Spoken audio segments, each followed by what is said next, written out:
Assalomu alaykum, hurmatli qarindoshlar, yaxshimisizlar? Bugun 2020 yili 30-iyun seshanba. Bu sayfada men Xitoyning bir necha mazmunlarni sunmoqchi. Biz bilamiz, navbatdagi dunyoda Amerika bilan Xitoy o'rtasidagi munosabat butun dunyodagi har qaysi davlatlarning o'rtasidagi munosabatlarningki qandoq bo'lishida intayin bir muhim nuqtaga aylanib qoldi. Ya'ni bir necha yildan buyon dunyoning siyosiy vaziyatini analiz qilganlar Amerikani chekinayotgan kuch, Xitoyni zo'rayotgan kuch deb qaragan. Biroq 2017 yili Amerikaning prezidenti 45-chi qatimliq prezidenti Donald J. Trumpning taxtga chiqishi va 2018 yilda Xitoy qarta savdo urushining qo'zg'ishi bilan va undan keyingi bir necha yilda shu bir ikki yilning ichida yuz bergan ba'zi voqealarningki yuz berish bilan hozirgi mush vaqtning o'zida analizchilar, siyosiy analizchilar, iqtisodshunoslar dunyo ikkinchi qatimliq sovuq munosabatlar urushiga qadam qo'ydi deb qarayotdi. Ya'ni mush asrdagi sovuq munosabatlar urushi dunyo boyligining 3dan 1ni yaratgan ikki davlatning, ya'ni birinchi, ikkinchi o'rinda turgan ikki davlatningki savdo urushidan olqib hozir umumyuzlik har qaysi jihatdagi diplomatiya jihatdagi, fan texnika jihatdagi, kapital bozorini talish jihatdagi va yana o'zining qimmat qarashini boshqalarga tengish jihatdagi shunday bir holatga kelib qoldi. Demak, dunyo hozir mush ikki davlatning o'rtasidagi ziddiyatningki yomonlashishi bilan taraf tutadigan holatga kelib qoldi. New York vaqt gazetining bir donliq iston yozuvchisi bor, uning ismi Thomas Friedman. Thomas Friedman degan kishi o'zi solchi ideyaga moyilroq kishi. Bu kishi New York vaqt gazetiningki donliq iston yozuvchisi bo'lib qolmay, yana bir yaxshi bir yozuvchi bu odam. Dunyoning vaziyatlarini yaxshi analiz qilgan. Bu kishiningki bir kitoblari bo'ladigan donliq, buni har qaysi davlatlarningki mas'ullarini aytib qiziqib o'qigan ta'sir kuchli bir kishi. Bu kishi New York vaqt gazetiga bir necha kun oldin maqola yozib, Amerika bilan Xitoy ajrashish holatiga kelib qoldi deydi. Ya'ni buni Xitoyning bir sobiq bosh ministri Wang Yangning kishi o'tirib qo'ygan 2012-yilda Amerika bilan Xitoy bir doim so'qishib turgan, jidallashgan er ayolga o'xshaydi. Bular jidallashdi, ajrashib ketmaydi degan bir qarashni o'tirib qo'ygan, shunday bir o'qib chiqqan.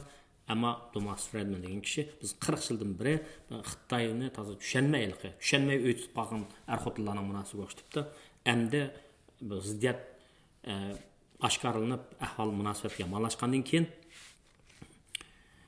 bular endi onliq yo'sindagi bir er-ayollarga aylanadi, lekin bular ajrashib ketish xavfi tutmoqda deb bir necha misollarni olibdi, ya'ni voqealarning taraqqiyotini, savdo urushi, andan keyin bu Xitoyningki dengiz raylariki kengaymichilikka Uyg'urlarga tutgan, Uyg'urlarga saqin zulmi, andan keyin bu Hindiston bilan Xitoy chegarasida bo'lgan to'qinish va buningga qarata dunyoning inkasi, Amerikaning inkasi va boshqa muhim davlatlarningki inkaslari degandek shunday bir mazmunlar bilan yozib, Amerika bilan Xitoyning o'rtasidagi munosabat shunday ajrashib ketilgan ayolning ahvoliga o'xshab qoldi.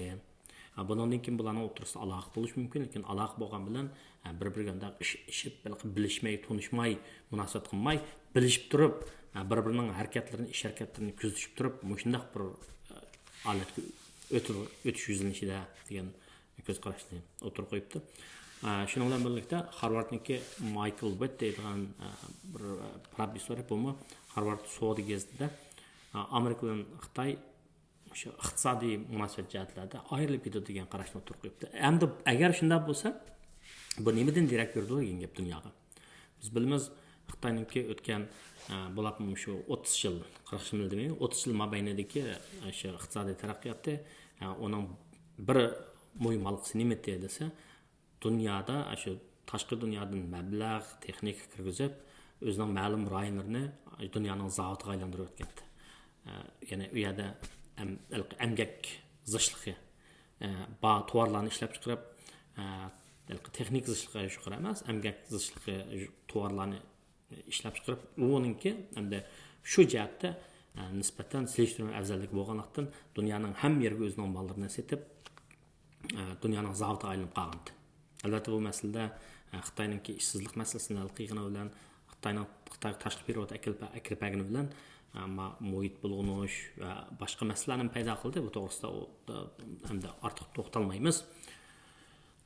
Shuning bilan birlikda bu butun Xitoyninki shu zavodlari dunyoning hamma yeridagi cho'ng setish cho'ng shirkatlarniki har turli mallarni yasab, masalan mashinaniki Winston tatib uy ishlatilgan sirqcha shunday narsalarni bolqa addisi bolqa mashina chaqi ashundan ketadigan kauchuk degandek narsalarni mushtaq uy jihozlari mushtaq narsalarni yasab dunyoning hamma yeriga taqtib go'yo shu Xitoy bo'lmasa dunyodagi kishilarningki turmush saviyasida chekinish bo'lgandek mushtaq bir hol keltirib o'tgan.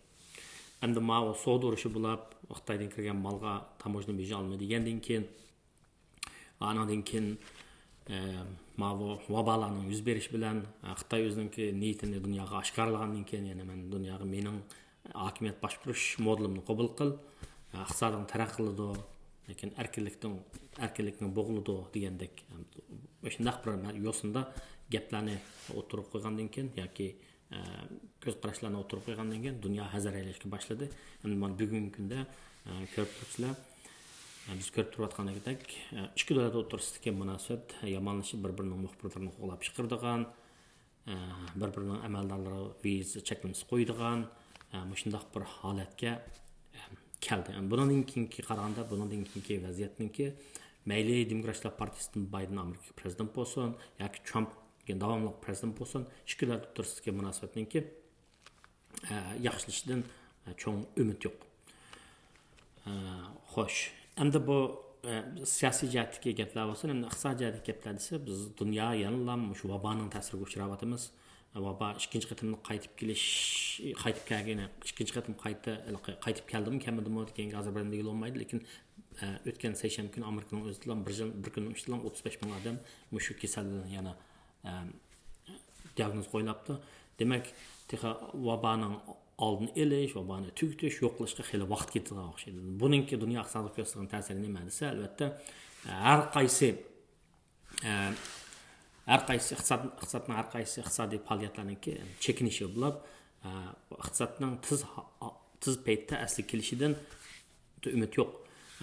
Harvardningki iqtisodshunosi Kenneth Rogoff degan kishiningki farzi menimcha amalga aylanganidek. Ya'ni bu vaboning iqtisodiy ta'siridan qutulishga 10 yil vaqt ketadi degan gap.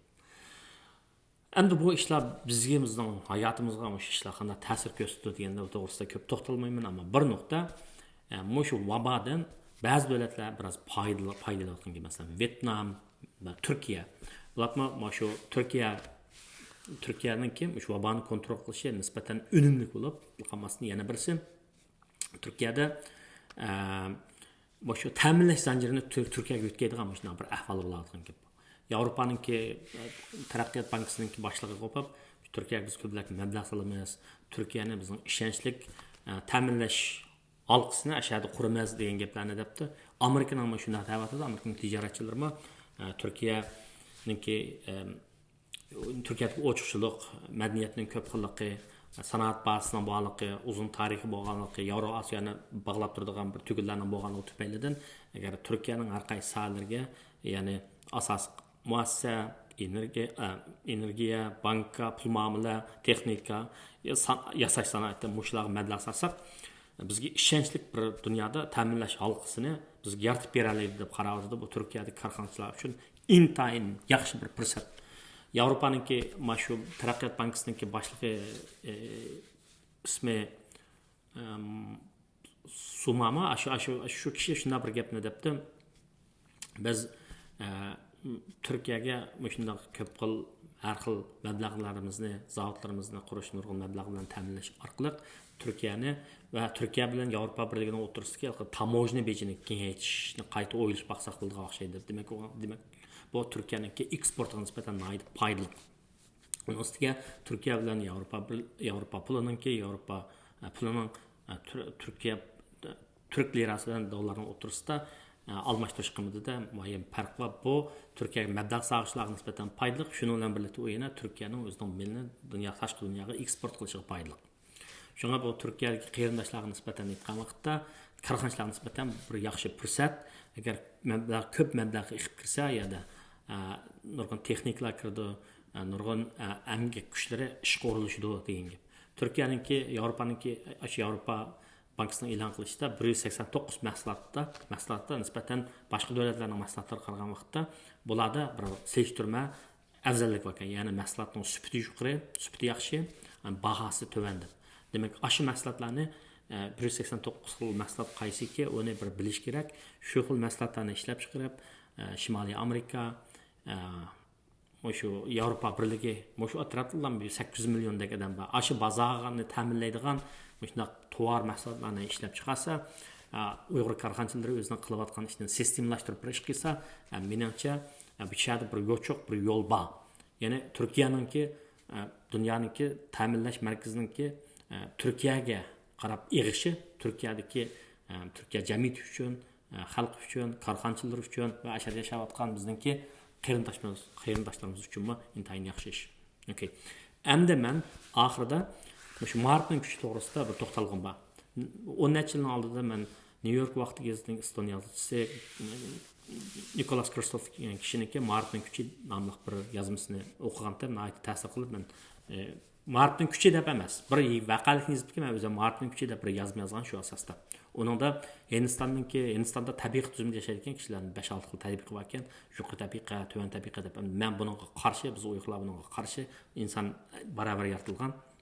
Lekin ba'zi jamiyatlarda shunaqa ishlar bor ekan. Ya'ni yuqori azroq o'zi ma'lum bir yuqori nasabga tava bo'lsa, boshqalarni tuvan ko'radigan. Bularning ichida dalitlar deydigan bir kishilar bor ekan. Bu dalitlar intayin tuvan qatlamda yashaydigan, shaharning eng namratlarida yashaydigan, axlat terib yashaydigan shunaqa xalq ekan.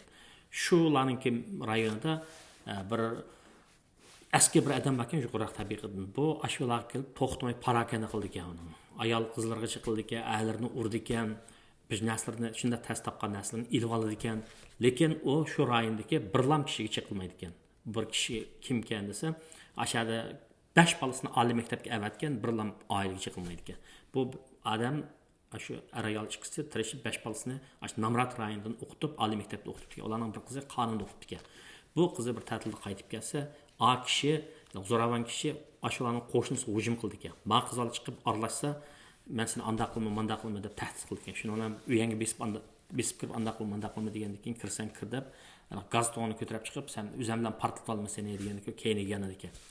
Shuni bilan bundan nima qilgan xalq, ruhlangan xalq bu lukchakni tutib, uning odamlarini tutib, urib, shunday urib yaralantirib o'tganda, saqchilar kelgan, saqchilar kelib, bu saqchidan meni qutqizib oldi, bu saqchilar telefon qilgan, saqchilar kelib buni turmaga oladi ekan. Turmaga elib keyin sotga chiqqan vaqtda buni gunohsiz deb qo'yib beradi ekan. Gunohsiz deb qo'yib bersa, kishilar qo'pib, boshqa odamlar qo'pib, boshqa zankash kuchlar qo'pib, bu gunohvatdi buningki deydi ekan. Deganki qo'pib men endi qo'yib berdi, aqasan anda qilma degandan keyin boshqa odamlar qo'pib, ayollar qo'pib, ko'ziga loz chechib, saqchilarni terib beran qilib, odamlar shada urib o'tirib qo'ydi ekanda. O'tirib qo'ygandan keyin boshqa haq sot endi shu odamlarni oliy maktabni o'qiyotgan qizlarni mush qutaraqlik qildi deb qo'lganmoqchi bo'lsa, avom xalq qo'pab, yo'q, bu ishni biz qilmadik, biz hammaylar bu qilmadi, biz hammaylar qildik. Men qildim deb hammasi chiqdi ekan. Oxiri sot bularni gunohsiz deb qo'yib bergan. Demak, bu yerdagi bu hikoyaning maqsadi nima desa, shu cho'ng lukchak hammadan zo'ravonlik salolgan, hammadan qo'rqtalgan lukchak bilimi bor bir oiladan, bolasini o'qitgan bir oiladan qo'rqqan. Ya'ni nima ish qilsa, bilimning kuchi bor. Bilimning kuchi shunda yo'shirin bo'ladi. Bilimning kuchi ma'lum paytda alomat asqatadi. Shunga biz qayerda bo'lishimizdan qat'iy nazar farzandlarimizni yaxshi o'qitishimiz kerak, qaysi jamiyatda yaxshi ishimiz kerak. Bu bilim, hunar degan nihoyat muhim narsa. Bo'lmasa, o'shanda qurakatni jiqilib, bir ishlarimizni yaxshi qilolmay, andan haqqi yalingan, haqqi yolvirdigan, ashuna qolg'uchib qolamiz. Shun ko'pchilik men oxirida moshinaga birlashtirib, unda bir yozmamni ko'pchilikning diqqatiga sunay. Hammasi tuzkor, vafosiz deb og'rinayotganingda, hammasi unutdi meni deb g'azablanayotganingda, quyosh parlab tursimi, qorong'i tuyulganda jahon, hamma kulsimi, yoshlarning hasrat qilsa bayon. Ümidsizlik shillangi menda bakla degan gap. Shundaq chaqda birovlar ishinde chinliqinga, balki yuragi izlidi qarab tökkan ko'z ishingga, tuyuqsiz uning seni beshga olg'isi keladi. Bu orqali hayotingga yangidan so'ygu beradi. Shundaq, mundaq bir aytilgan gaplar bo'ladigan, yig'lagan mangu yig'laydi deb kim aytadi? Vafosiz deb og'ringaning yenib keldi asta-asta. Unutdi deganingning aslimisi bakla cho'nqur. So'zlab ketadi sana bo'lgan rishtini birdilla. Ularning hammasi keladi, faqat sen egizda tursanglar. Qilg'ilg'ini qiladi, hatto askilik qiladi, xudoni yo'qotib yiqilsanglar. Umidvor bo'l, o'zingga ishon, egizga chiqishga intil, mangu sagak bo'l. Shay'ila shundaq, ranjima hech kimdan, hech ishdan, umidni kutma hech bir insondan. Ammo egizga chiqqan chig'ingda cho'qimki yaxshi yomonni ayirib tur.